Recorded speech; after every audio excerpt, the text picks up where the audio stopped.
Sports fans, what's going on? Patrick over here at GhostPicks ATS coming at you with the live stream. It is Conference Championship Sunday in the NFL. Can't be better. Then again, can't be better than last week's game. I mean, last week's set of games was probably the best of all time. All four games came down to the final play, and that's the kind of stuff you love to see. But we'll get right on into it. Talking about Conference Championship, drinking a little bit of Morning Joe. I hope everyone's doing all right out there. If you haven't, like, subscribe.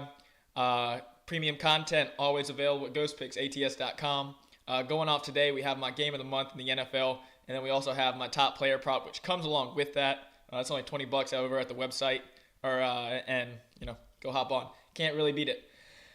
Let's go ahead and dive right on in. I'll give a little bit of insight into this Chiefs-Bengals game. I'll talk about some of the key factors. Now, I won't be giving away any premium plays on this, but free plays, free insight, about as good as it gets in my opinion. Talking about angles, things to look for. There's only 4 teams left. 4 sides to choose from. Only 4 totals. It's tough. And people are going to disagree, whether it's Jimmy, Rich, Justin, Benny, Jack, any of them could have any other pick. And, it's hard to disagree. It's the final 4 teams, they're there for a reason. Vegas knows and has the numbers set at what they think is the best. But I think we got some areas where we can attack. And in particular, I will actually, scratch that. I said no premium plays. I will be giving out my top player prop of the day on here. So stay tuned for that. First, we'll get on into the early game. 3 p.m. Eastern Standard Time. First, though, like, comment, subscribe. Ghost Picks Patrick over here. It's a live stream. I do want to test and make sure everything is up and running before I go and waste 20 minutes of my time doing this live video. So, 1 second. Okay, we are live. We're good. So, with that being said, all promos on this page are up and running. So the NBA, NCAA inclusive basketball season. So that's actually combining them, and I'm doing that through the end of the month, which I do believe there's 31 days in January, which would be tomorrow.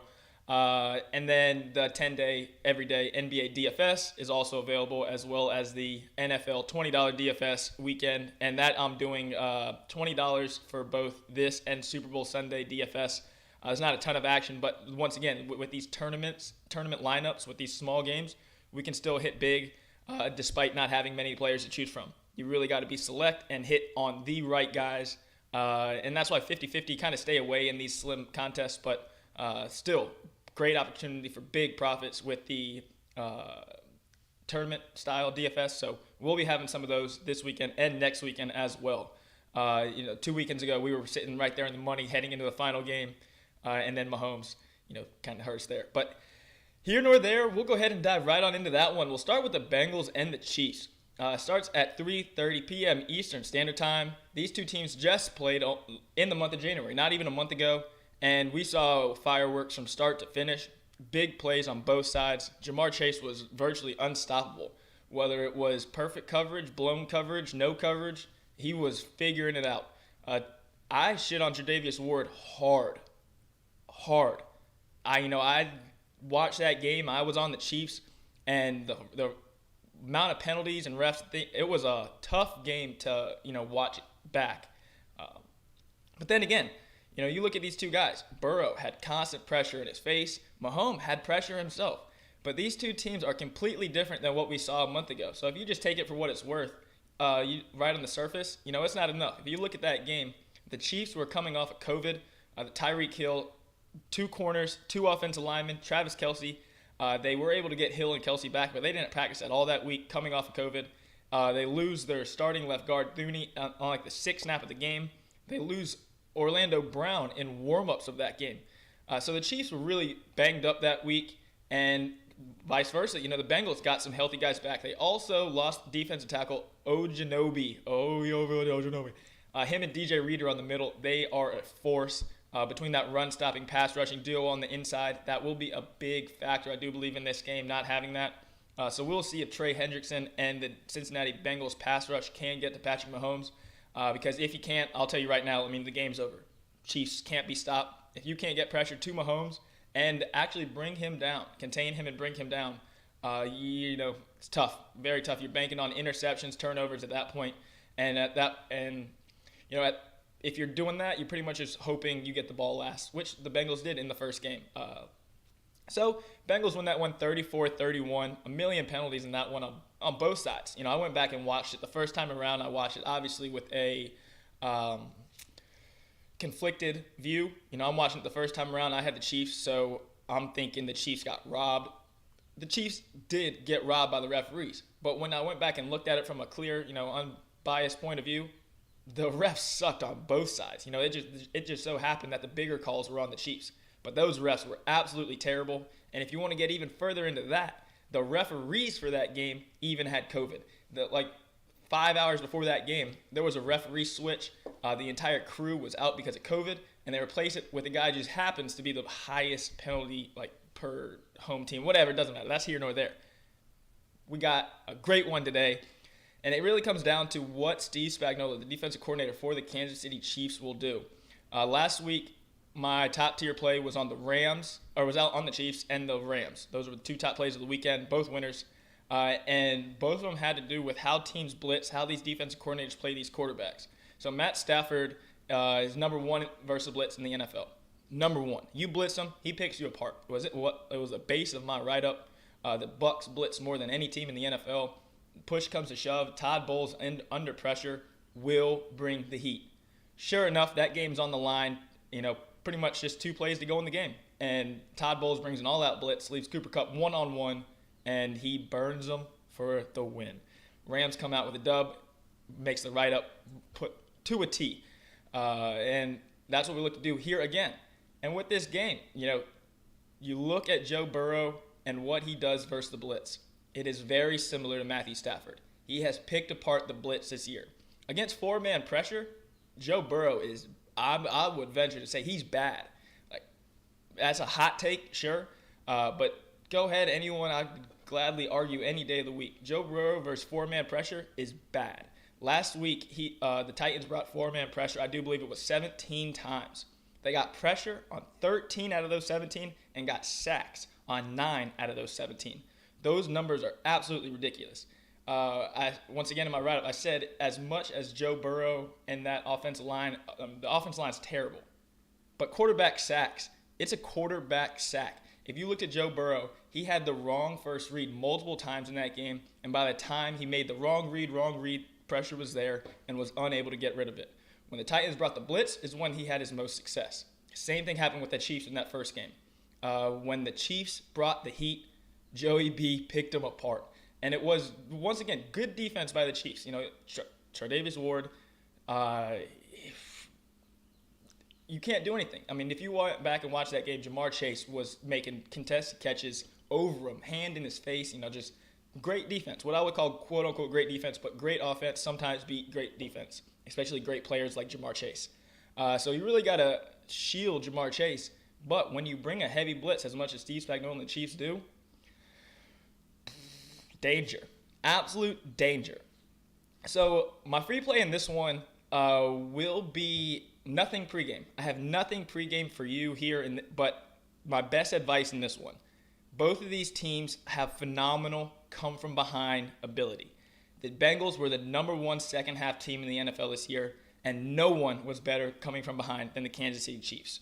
I think the real value in this game comes with a live number, whether it's Bengals plus 13 or if it's Chiefs minus 1. Whichever one of these teams jumps out to a hot start, I almost can guarantee you that the other team will continue to claw and fight back.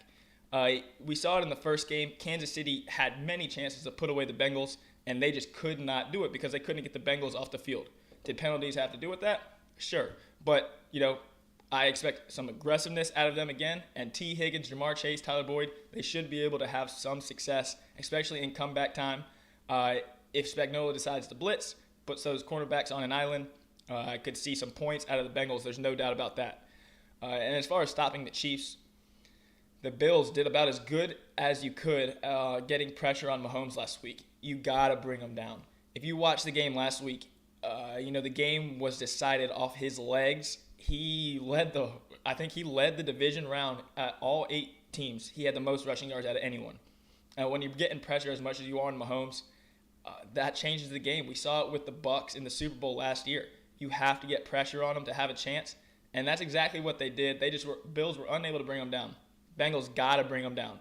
Keep him contained. Keep him in that pocket, because when he gets out of there, bad things happen for the defense. Let's see.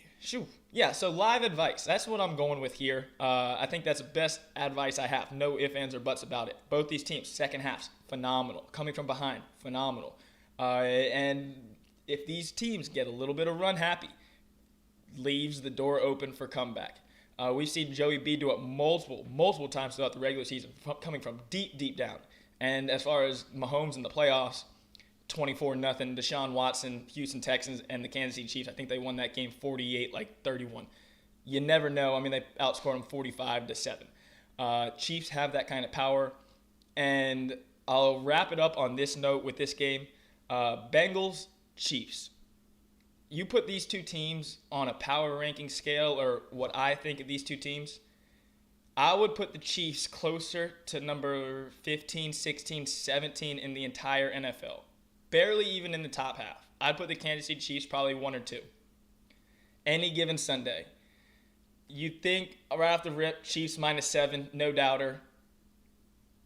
Not so fast. Any given Sunday. Last week, I said it was the Bills and the Chiefs Super Bowl.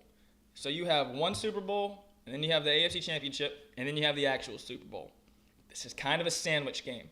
You know, you still got to get there. You still got to play hard. There's no givens.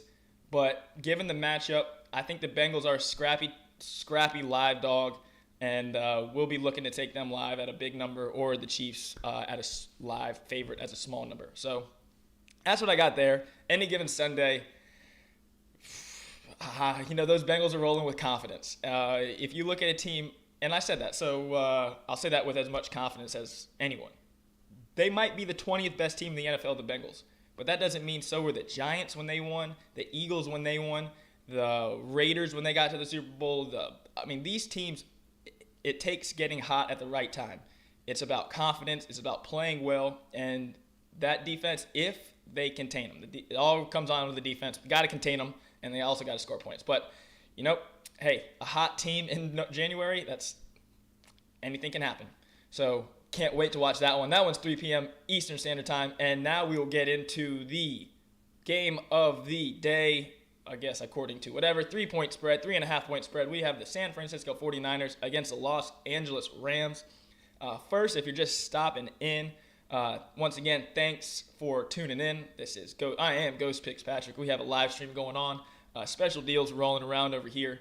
And then there's also the $15 off of the weekend package, or it takes you through the remainder of the NFL season.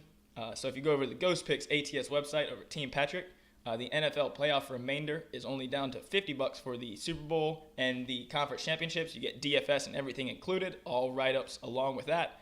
And there is a $15 discount code, so 15 PBR. 15 PBR. If you use that coupon code, you get $15 off of that, and it takes it down to $35 for just the final 2 weeks of the NFL season.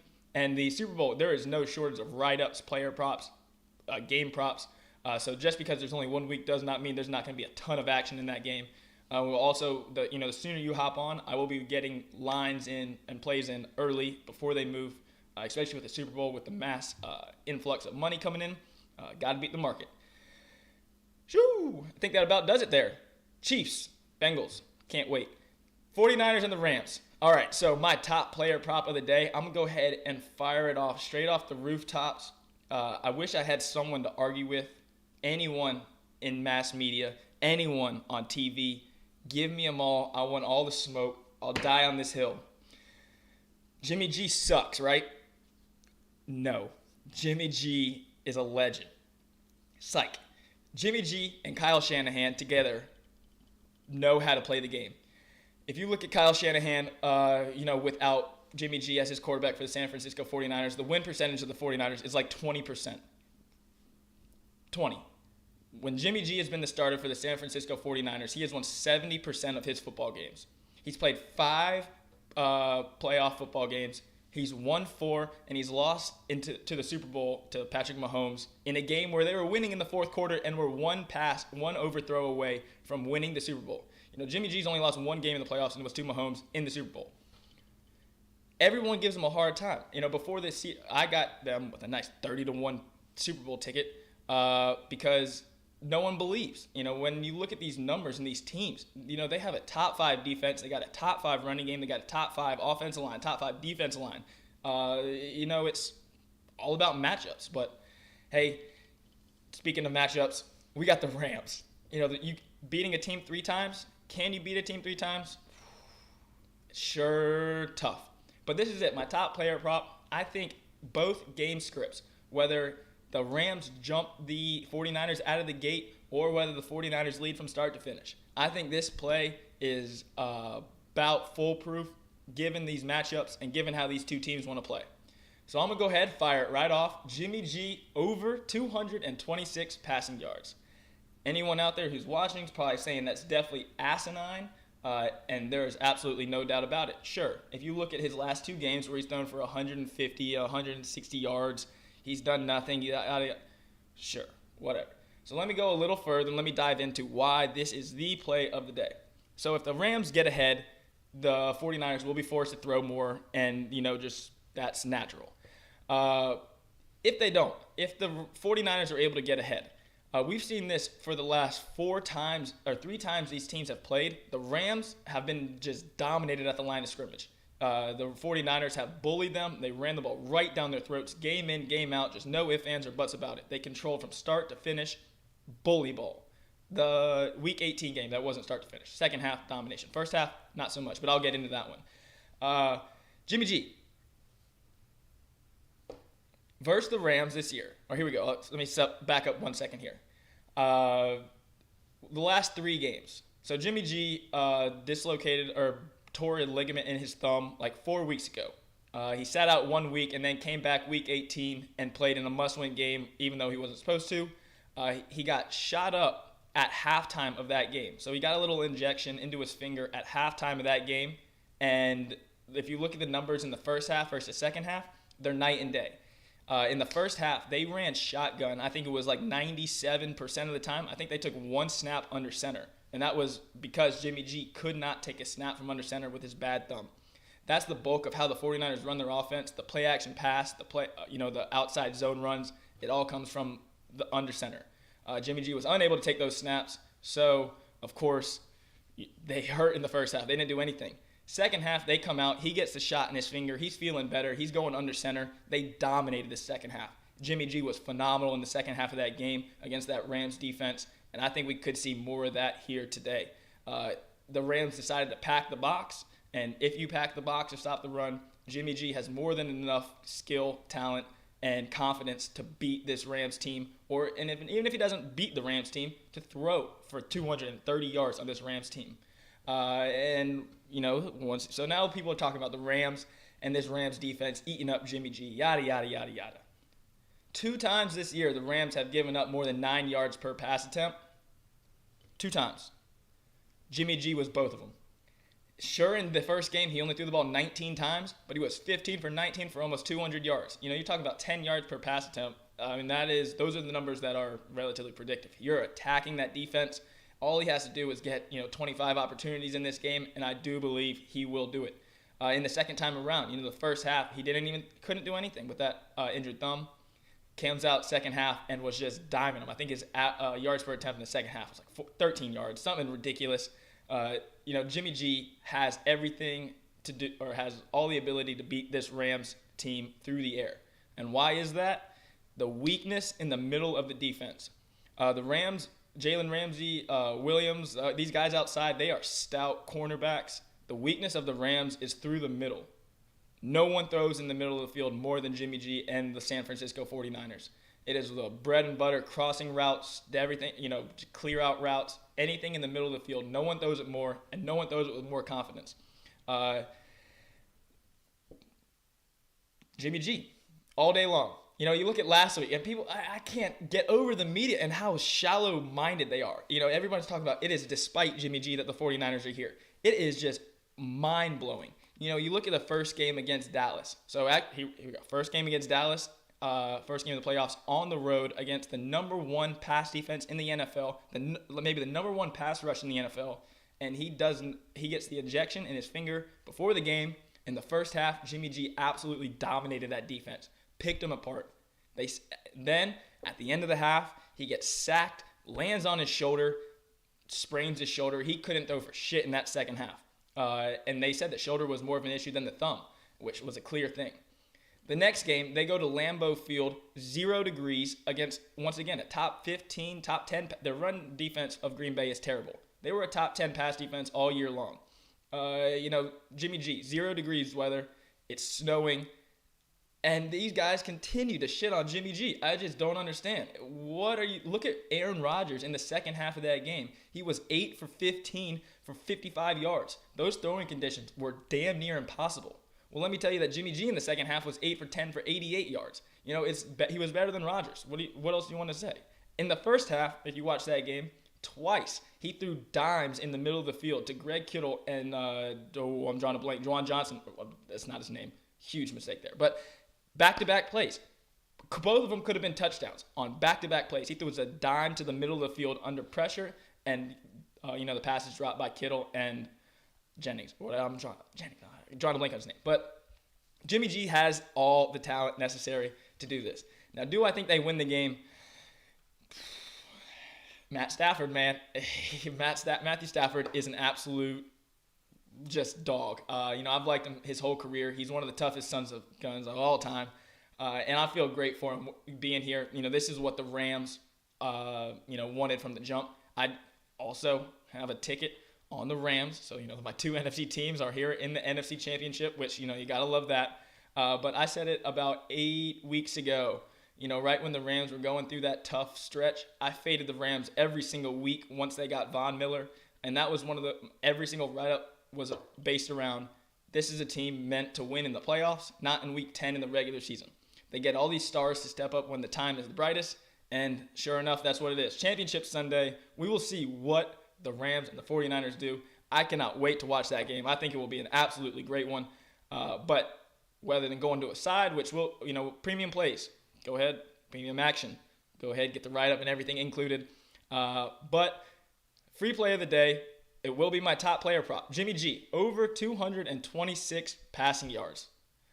Call me asinine. Call me, you can come over here and shit on me if it does not hit. I'll take those all with a grain of salt after the game. I will, eat them all up. It's all right. You can only win so much. But this one here, I think it's a sharp one. There's no doubt about it. But I do believe this is my best play of the day, especially top player prop. When I come in here talking about player props, it has to be a positive game script or a negative game script, whether you're winning or you're losing. And I think Jimmy G still has the ability to do so here. His last 3 games versus the Rams, he's absolutely picked them apart, throwing the football. 5 straight wins for the 49ers. It is damn near impossible to beat a team 3 times in the regular season or in a single season. We hear it all the time, whether it's college basketball or, it's tough. So Rams know what the 49ers want to do. 49ers know what the Rams want to do. I don't know if I said that twice, but vice versa. Jimmy G, over 226 passing yards. We're going to take the live dog in this first game between the Bengals and the Chiefs. Just a quick recap here. If you weren't tagging on, like, comment, subscribe. Appreciate you stopping in. And if you're here for this long, I really do appreciate it. I'll go ahead, actually, look, if you're here for this long, my top play of the day is on the, I can't do it, top player prop, Jimmy G. Go ahead, get the premium content, $35, $15 off, coupon code 15PBR. 15PBR gets you $15 off this weekend and next week, or in the Super Bowl remainder. I think that about does it for us here. Bengals, Chiefs, we're looking for the live dog in that one. Whether the Bengals jump the Chiefs out of the gate or the Chiefs jump the Bengals out of the gate, I'll be looking for the Chiefs around the -1, -2 area, and I'll be looking for the Bengals at +13. Both of these teams are 2 of the best second half come-from-behind teams. So, if you're just stopping in for the end, for the free plays, I do appreciate you always coming in. And once again, like, comment, subscribe. NCAA basketball. Why not close it with one of these? We're going to go with Colorado, Washington State. We got the late night game. Washington State Cougars, they've been tough at home, and I'm going to go with them. Minus the 5.5. It's a little bit more than I would have liked. Would have loved a 3.5 in this one. But 5.5, I do believe I have them as a 8, so I got a good little number on this one. We'll see what Washington State does at home, but root them in. Washington State minus the 5.5 at home as your NCAA basketball free play of the day. Yesterday's college basketball, 3-2. So big Saturday, big Sunday, conference football. Man, it is a beautiful day. Good luck. God bless. Grind on, and we'll catch you back here tomorrow with a recap of these games as well as some NBA and NCAA basketball action. Now that the football season is coming to a close, unfortunately, we are diving heavily into the basketball scene and have all kinds of super sharp model plays going off in both sports. So good luck. God bless. Grind on. Thanks for tuning in. Have a great Sunday, and let's go, baby.